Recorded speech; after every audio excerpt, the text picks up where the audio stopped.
Details చూస్తే దేశ రాజకీయాల్లో ప్రధాన ప్రతిపక్షం కాంగ్రెస్ పార్టీ దాదాపు అంతరార్థమైనట్లేనని రాష్ట్ర విద్యుత్ శాఖ మంత్రి గుంట్లకండ్ల జగదీష్ రెడ్డి స్పష్టం చేశారు.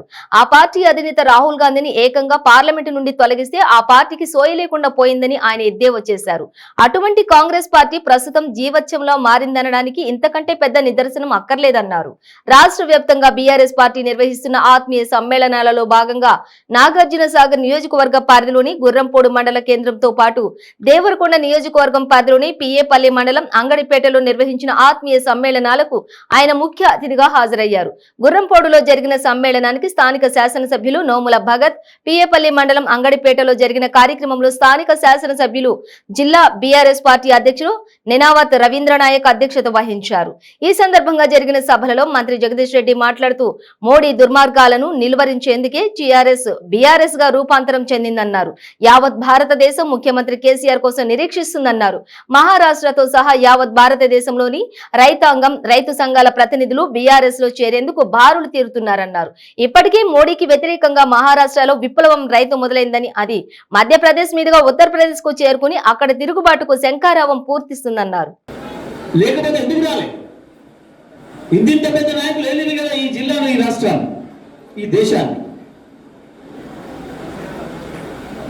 ఎందుకు గులాబీ కండువ రాకముందు, బీఆర్ఎస్ రాకముందు రైతు బంధు లేదు, రైతు బీమా లేదు, 2000 రూపాయల పెన్షన్ ఎందుకు రాలేదు?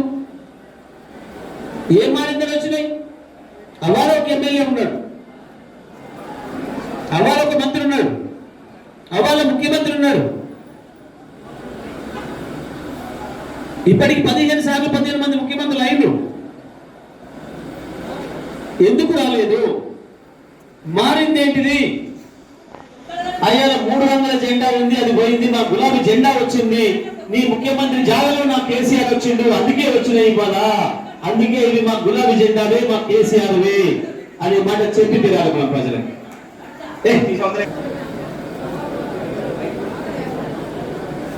తప్పకుండా ప్రతిది కూడా జరిగే ప్రతి అభివృద్ధి కూడా పార్టీదే.